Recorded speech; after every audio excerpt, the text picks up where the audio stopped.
Because I'm a black woman, many people expect me to have certain opinions just because I'm black. And I find that very annoying. No, I don't like Tyler Perry movies. They're cheesy, melodramatic, and the actors always have bad wigs. Y'all look at this. Look at her hair. Tyler Perry. Why would you switch this woman's wig halfway through the scene? Boom. What? And no, just because I'm a black woman doesn't mean I view myself as oppressed. I find the victim mentality to be counterproductive and quite frankly very annoying. And no, just because I'm black doesn't mean I think it's okay to be hateful towards white people just for being white. It's so weird to me that there are black people who think the solution to racism is more racism. I don't know if you noticed, but I don't need validation from white people. Like, that's the last thing I need in my life. Like, I feel like white people always try, but they miss. Like, and I feel bad for y'all. Not that bad, though, because your ancestors suck and you're stinky and evil. But bad enough where I want to call you out and tell you not to leave comments like this because it's crusty. Anyways, for all the bleach demons willing to learn, I see you. Activist in the streets, colonized in the sheets, baby. And it's even weirder to me that some white people are actively participating in the self-hatred. What is your current race? I'm white. What is one thing that you take pride in about being white? There's a lot I look down upon being white. Is it okay to be racist towards white people? I don't personally believe that you can be racist towards white people. Is it okay to be racist towards white people? I don't think you can be racist towards white people. Is it okay to be racist towards white people? I don't think it's possible to be racist towards white people. Okay, what if someone came up to you and was like, I hate all white people? Would that be considered racist? No, absolutely not. What the actual is going on? Hello everyone, if you're a new viewer, welcome. If you're a returning viewer, welcome back. If this is your second, third, fourth time watching one of my videos and you are not yet subscribed, we already go together. Okay, make it official and hit that subscribe button. Today I am going to be talking about the very problematic rise of anti-whiteness. I think it's safe to say that society has somehow gotten to this really bad habit that we all need to put a stop to.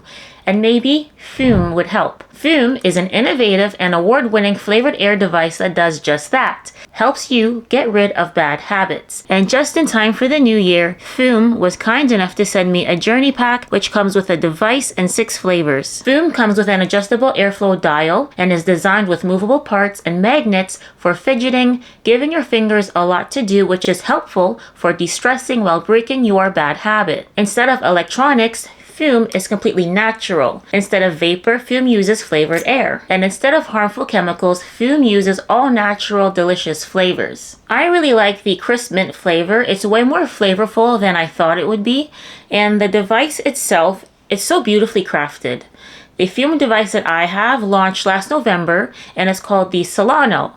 Now you can upgrade your journey pack to the Solano to enjoy the premium walnut barrel and the onyx coated mouthpiece that has a smoother finish, and you'll still get the 10% off. Join Fume in accelerating humanity's breakup from destructive habits by picking up the journey pack today. Head to tryfume.com/NissCee or scan the QR code and use code NissCee to get 10% off when you get the journey pack today. A special thanks to Fume for sponsoring this video. The mayor of Boston is having a no white people Christmas party, and we are supposed to think this is normal? We have gotten to a place in Western society where it is okay to openly make racist remarks about white people, especially if they are straight white males. What are straight white men good for? Ooh, that's a hard one. I don't know. I guess being a gay male makes you less white or more oppressed. Haven't quite figured the math out on that one just yet. Why would nature do that to me?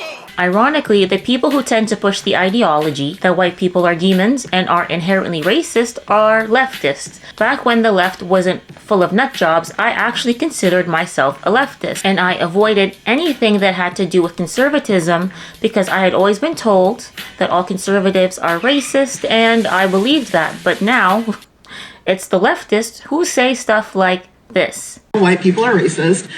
So I put this up because I really want any white person in the room to know up front that this is what we're dealing with, that it's not going to be this coddling of white tears and what that looks like. We're not going to discuss, oh, maybe some of us have worked it out. No, you're always going to be racist, actually. So even when you're on your path to trying to figure out how to be a better human being, because I believe that white people are born into not being human, like that actually instead of people of color and black folks being dehumanized, that actually everyone is dehumanized off rip within white supremacy, that y'all are born into a life to not be human, and that's what y'all are taught to do, to be demons. So in this particular way, white people are all racist. So I just want y'all to know that up front. This lady is a BLM activist who not only told a group of mostly white people that they are white demons, but also had the unmitigated gall to have a note on the board asking them to send her money through PayPal. What a time to be alive. The one black person in the room looked so uncomfortable, and I don't blame them. Imagine having to sit in the lunchroom with your coworkers after that presentation. Like, what do you say? Do you apologize? Do you act like it didn't happen? What do you do after that? Believe it or not, there is actually a name for what this woman was doing, and it's called DIE. Diversity, Inclusion, and Equity Training. Yes, I switched the inclusion and equity. It's supposed to be DEI, or DIE, DIE, whichever one you want to call it. This is when a person of color is hired to enter the workplace and tell all of the white people how they can be better allies to people of color by telling the white people that they ain't shit. It's such a great way to bring everyone together. This method of bringing people together is so successful that here in Canada, a white man even took his own life over it. Back in spring of 2021, Kike Ojo-Thompson, a diversity trainer in Toronto, was paid $61,000 to run 4 separate sessions, each of them being 2 hours long and taking place over Zoom. During the second session, she explained to her class of 200 or so public school administrators that Canada is a much more racist country than the United States. Her argument was that Canada is more racist than America because Canada is still a part of the British monarchy. But that's the level of white supremacy. Like, Canada's a bastion of white supremacy and colonialism. And like, they at least had a fighting posture against at least the monarchy. Here, we celebrate the monarchy, the very heart and soul and origins of the colonial structure. You know who else is still a part of the monarchy? Jamaica, Cameroon, Barbados, Botswana, and many other countries where the majority of the population are people of color. Being a member state of the British Commonwealth doesn't mean the country is inherently racist. Her argument is ridiculous. In the same meeting, a school principal by the name of Richard Bilkso, I apologize if I'm mispronouncing it, but he dared to challenge her, and this is a snippet of their exchange. I think to ignore that fact, right, that we talked about here about, capitalism, socialism, we're very happy here. We have a public education system where everyone is funded the same way. It's not like that in the United States. We have a healthcare system here where everyone has access to healthcare. It is not the same way in the United States. So to sit here and say, all honesty, we're talking about facts and figures, and to walk into the classroom tomorrow and say, Canada's just as bad as the United States, I think we're doing an incredible disservice to our learners. Disservice to our learners. And again, that's what I want to say that, right? Thank you so much. Right. What I'm finding interesting is that in the middle of this COVID disaster, where the inequities in this fair and equal healthcare system have been properly shown to all of us. I mean, so it's just so what's fascinating is, and this is why we're in this place that we're in, is that you think, so we're here to talk about anti-Black racism, but you and your whiteness think that you can tell me what's really going on for Black people? Like, is that what you're doing? Because I think that's what you're doing, but I'm not sure. So I'm going to leave you space to tell me what you're doing right now. So rather than give a thoughtful rebuttal, she played the race card, and she said he had no right to question her because he's white. In the third session, which took place a week later, Ojo-Thompson decided to bring up the exchange that happened the previous week and continue to make an example of Richard Bilkso, referring to what he did as white supremacy because he challenged her. But one of the ways that white supremacy is upheld, protected, reproduced, upkept, defended is through resistance. And like I said, as I began to speak earlier, I'm so lucky. Who would have thought my luck would show up so well last week? that we got perfect evidence of a wonderful example of resistance that you all got to bear witness to. So we're going to talk about it because, I mean, it doesn't get better than this. So rather than explain to him why she believed his statements were incorrect, she continues to attack his character and accuse him of being a white supremacist in front of 200 of his colleagues. Richard Bilksell's reputation had been ruined, and as a result of the embarrassment, he took a 6-week sick leave. Richard Bilksell also sued the Toronto District School Board, and after a long investigation, they eventually ruled in his favor. They agreed that he had been subject to workplace harassment. However, at the time when he was working as a principal, he was on a contract, and following the incident, they decided not to renew his contract. Richard believed that the decision to not renew his contract was either an act of retaliation or a result of his reputation being ruined, and in the summer of 2023, he took his own life. His friends and family believe the incident was what led him to end his own life because his mental health had been negatively impacted. DEI training is being implemented more and more and more into workplaces, despite the fact that research shows it's ineffective and just creates more hostility in the workplace. Companies continue to pay big money for trainings. There's a whole industry now designed to cater to companies looking for a quick way to check that box.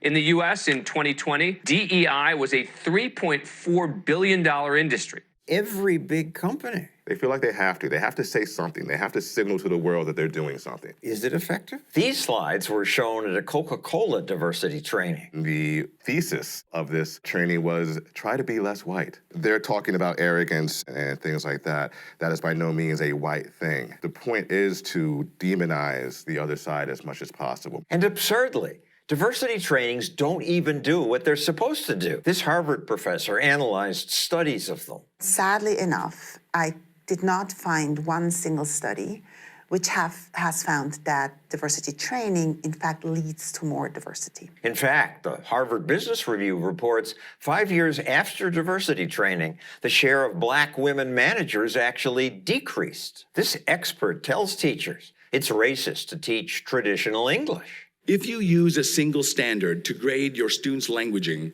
you engage in racism. You actively promote white language supremacy, which is the handmaiden to white bias in the world.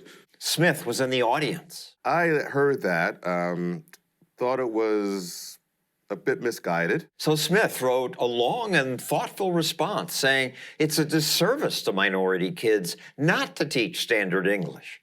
For that, he was attacked. Instead of a discussion, people called you racist. Do you enjoy using Western modes of argument to invalidate people of color? Check your privilege. What they saw in me was a bigger threat than anything they've seen before. A Black person saying it's okay to teach Black students standardized English. This education reformer, Chris Rufo, proposes an alternative. EMC, equality, merit, and color blindness. I like equality and merit and color blindness. Merit is a good thing. But demanding it, we're told, hurts minorities. Our students of color struggle and fail even when we are there to help them. So some colleges drop admissions tests. High schools eliminate honors classes. What is that going to do to an entire group of people? Nothing good. I mean, if you wanted to hold down a group of people without them knowing it, this woke thing is a good strategy. I very much resent when these woke weirdos say that people of color are less intelligent, so we must lower the bar. That is inherently racist. As a society, we should want everyone to have equal access to education, employment, healthcare, etc., but it is impossible to guarantee outcomes. It's impossible to guarantee 50% of college graduates will be Black men. It's impossible to guarantee 50% of CEOs will be women. All you can do is make sure access is equally available, but you can't ensure equal outcomes. Not everyone has the same desires and aspirations, and that is okay. That's why the NHL is not 50% Black. It's not because Black people are bad at sports. It's because most just don't want to play ice hockey. Okay? It's not because of white supremacy. It's just reality. And it really feels like there's a psyop going on in the media to turn black people against white people, like the rebooted woke Proud Family that's meant to be for children and features anti-white sentiments. Miss Proud, the only reason he asked her out is because she's white.